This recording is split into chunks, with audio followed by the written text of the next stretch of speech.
Ma mère a dit cela après que je lui ai demandé 3 heures pour s'occuper de mon fils de 4 ans malade afin que je puisse passer l'entretien final de ma carrière. 3 heures, c'était tout. J'avais remboursé son prêt immobilier de 240 000 $, acheté une voiture à mes parents, et je leur envoyais encore de l'argent tous les mois. Alors, pourquoi en demandais-je trop? J'ai regardé mon café, puis l'email pour l'entretien qui brillait sur mon téléphone. Elle est restée silencieuse. Mais ce qu'elle a dit ensuite m'a révélé qu'elle cachait quelque chose de bien plus grand que je ne l'imaginais. Le lendemain matin, Boston paraissait délavée et grise. La pluie tapotait doucement contre les fenêtres de la cuisine, et le chauffage s'est mis en marche avec ce bourdonnement sec et métallique que font les vieilles maisons avant le lever du soleil. Noé était blotti sous une couverture bleu marine sur le canapé, une joue rouge, son dinosaure en peluche niché sous son menton. Étienne se tenait au comptoir, étalant du beurre de cacahuète sur du pain grillé pendant que j'actualisais mes emails pour la 3e fois. Le voilà. Entretien final, mardi, 10 heures du matin. Pendant une seconde, je suis resté à le fixer. J'avais 40 ans, 15 ans de carrière dans la restructuration d'entreprise, et c'était le genre d'opportunité autour de laquelle les gens bâtissent discrètement leur vie. J'avais passé des années à entrer dans des entreprises en faillite, à trier de mauvaises décisions et à dire à des gens puissants ce qu'ils ne voulaient pas entendre. Au travail, j'étais doué pour fixer des limites. Avec ma famille, j'étais nul à ça. Étienne a glissé une tasse vers moi. Tu devrais être excité.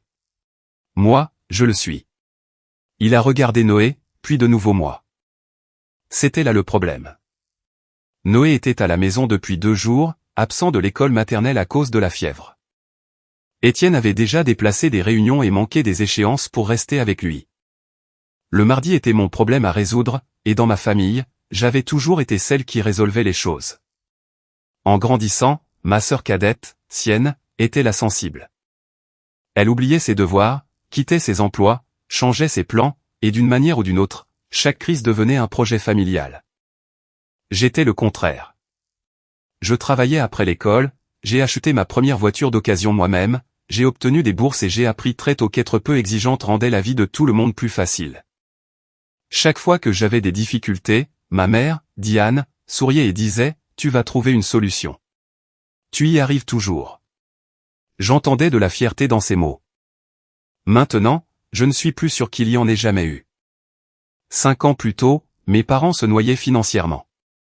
De mauvaises dépenses, une mauvaise planification et des années à aider Sienne les avaient laissés sur le point de perdre leur maison.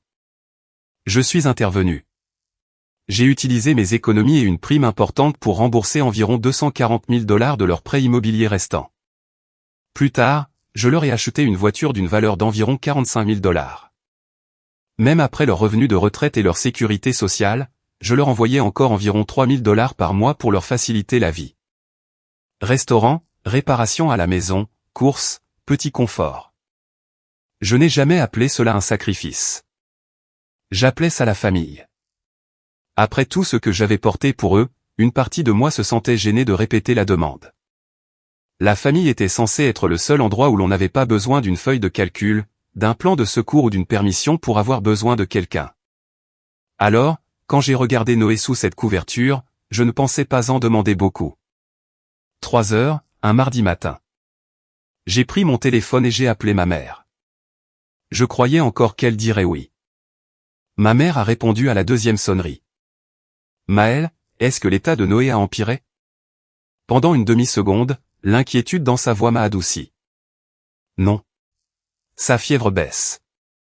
En fait, j'ai appelé parce que j'ai obtenu l'entretien final. Il y a eu une pause. Oh, c'est bien.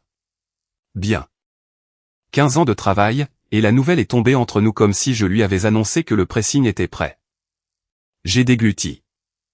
C'est mardi matin. Étienne a déjà réorganisé 2 jours cette semaine, et je n'ai besoin d'aide que pour environ 3 heures. Noé dormira probablement la plupart du temps. J'ai entendu des bruits de vaisselle de son côté. Mardi? Oui. Une autre pause.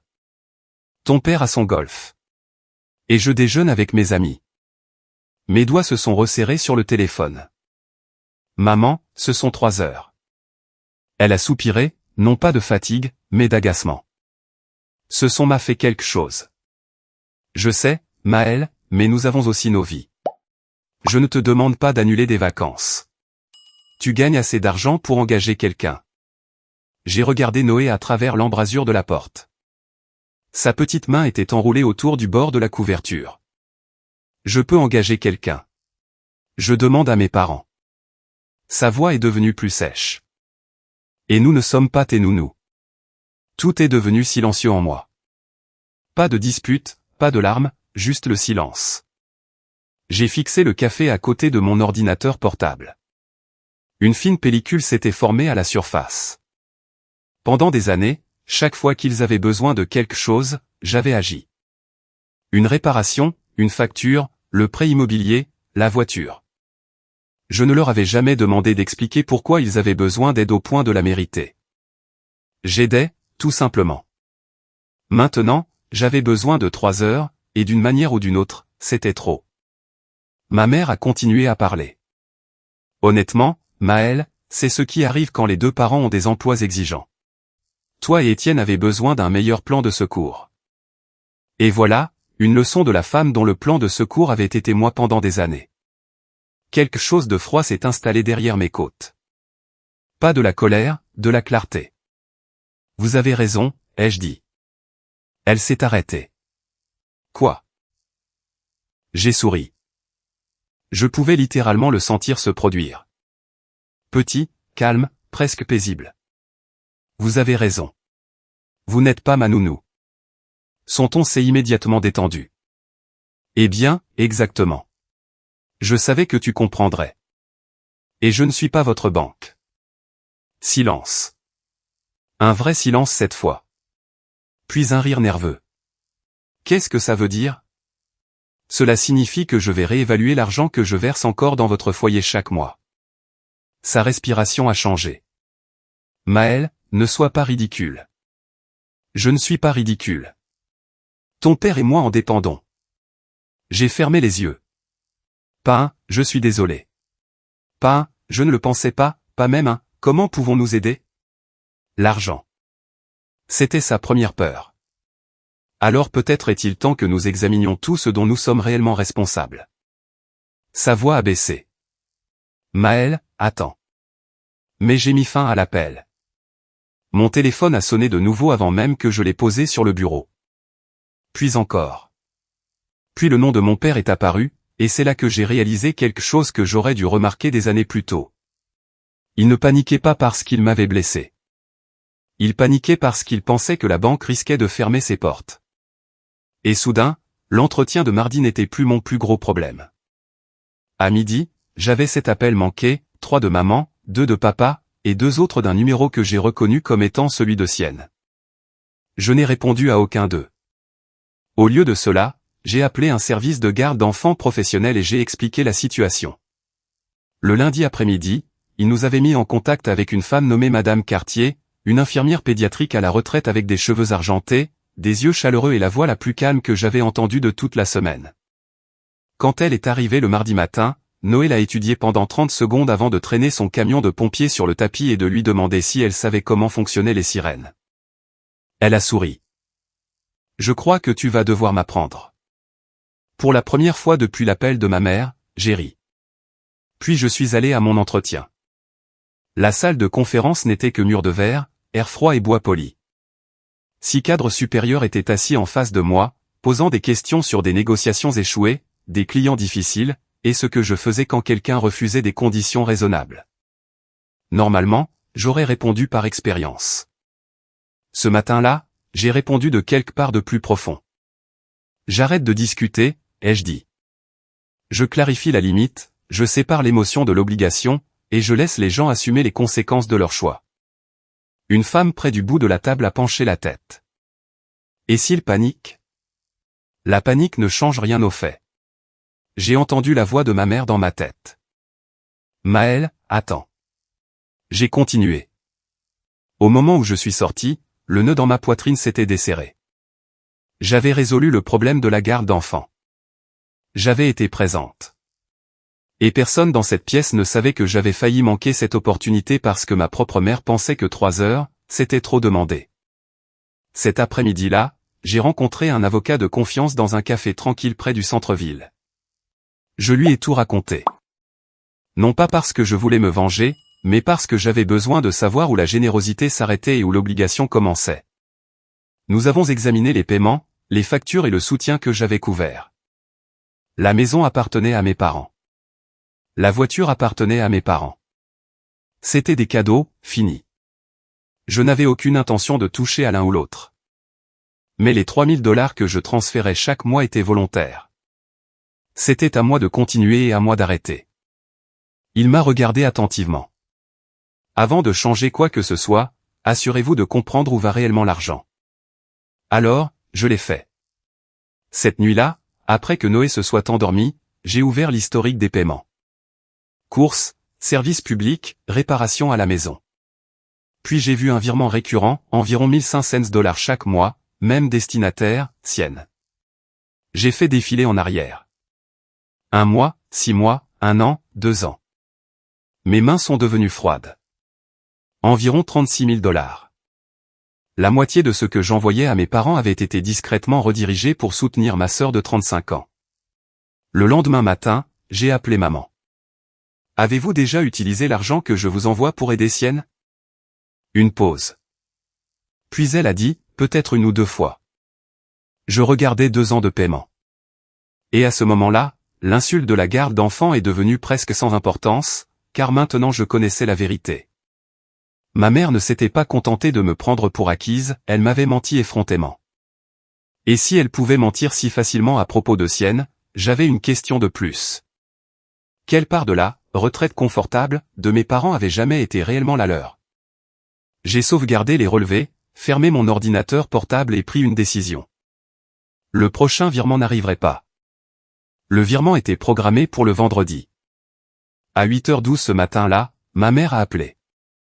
J'ai laissé sonner. À 8h19, elle a rappelé, puis papa, puis de nouveau maman. Vers 9h, les messages ont commencé. Maël, il y a un problème avec le compte. Maël, appelle-moi. Pas un seul message ne demandait comment allait Noé. À 9h37, j'ai finalement répondu, il n'y a pas de problème. J'ai arrêté le soutien mensuel. Nous pourrons parler dimanche. Sa réponse est venue instantanément. Tu ne peux pas faire ça comme ça. J'ai fixé ces 6 mots. Puis j'ai répondu, je peux arrêter de donner mon propre argent. Le dimanche, maman et papa sont arrivés en avance. Étienne était assis à côté de moi dans le salon, non pas pour me défendre, mais simplement pour me rappeler que je n'imaginais rien de tout cela. Maman s'est assise la première. Ça a assez duré. Sur la table basse se trouvaient les paiements, les factures et les totaux que j'avais examinés avec mon avocat. Non, ai-je dit, ça a duré assez longtemps. Papa a frotté ses paumes sur ses genoux. Maël, nous savons que tu es blessé. Vraiment? La bouche de ma mère s'est crispée. Nous aurions pu mieux gérer la situation mardi. Vous n'avez jamais dit ça, ai-je souligné. Elle a détourné le regard. J'ai pris une page. Avez-vous utilisé l'argent que je vous envoyais pour payer le loyer de Sienne? Maman a croisé les bras. Nous l'avons aidée parfois. À quelle fréquence? Elle avait des difficultés. Ce n'était pas ma question. Papa a chuchoté, Diane. Maman a lâché, c'est notre fille. Moi aussi. La pièce est devenue silencieuse. J'ai placé le résumé des paiements entre nous. Environ $1500 chaque mois pendant environ 2 ans. Papa l'a regardé fixement. Maman n'a rien dit. Environ $36 000, ai-je continué. De l'argent que je pensais vous aider pour les courses, les services publics, les réparations et les dépenses de retraite. Elle avait besoin de nous, a dit maman. Ma gorge s'est serrée. Pendant 2 ans, vous avez trouvé $36 000 pour une femme de 35 ans. La semaine dernière, vous n'avez pas pu trouver 3 heures pour moi. Le visage de maman a changé. Pas de la colère, mais de la honte. Pendant des années, j'avais confondu être utile avec être aimé. Assise là, à les regarder tous les deux éviter mon regard, j'ai enfin compris la différence. L'amour demande ce dont vous avez besoin. Le sentiment de Dieu demande ce que vous pouvez fournir de plus. Je ne prends pas votre maison. Je ne prends pas votre voiture. Je ne touche à rien de ce que je vous ai déjà donné. Mais le soutien mensuel automatique de 3 000 $ est terminé. S'il y a une véritable urgence, dites-le moi. Je déciderai si je veux aider. Papa m'a regardé. Et pour Sienne? Je savais ce qui allait arriver. Pourrais-tu lui donner encore un mois? Quelque chose en moi est devenu clair. Non. Papa a cligné des yeux. Maël, non. La sonnette a retenti. Maman est devenue pâle. Une seconde plus tard, Sienne est entrée en trombe. Elle était essoufflée. Que as-tu fait?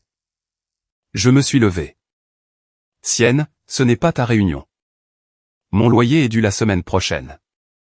Cela ressemble à quelque chose que tu dois gérer. Elle a regardé maman. Tu avais dit qu'elle se calmerait.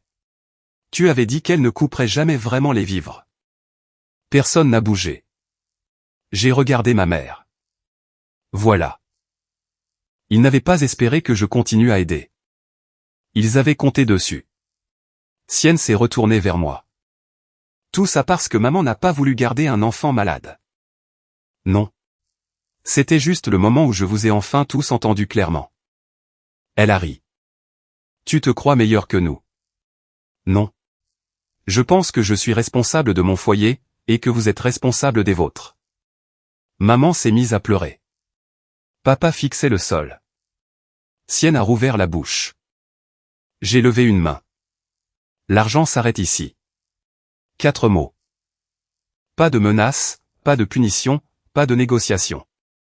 Juste une limite qui aurait dû exister il y a des années. J'ai ouvert la porte d'entrée. Sienne est partie la première. Maman a suivi, s'essuyant le visage. Papa a fait une pause à côté de moi. J'espère que tu sais ce que tu fais.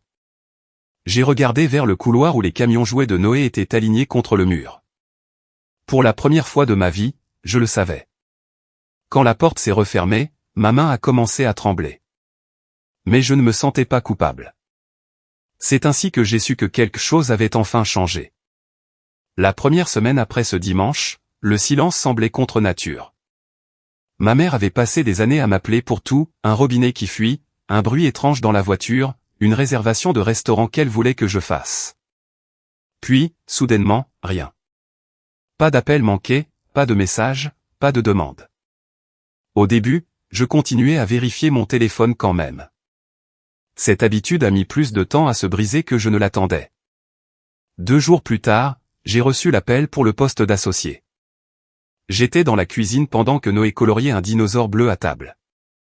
Nous aimerions que vous nous rejoigniez en tant qu'associé, a dit la voix au téléphone. J'ai fermé les yeux.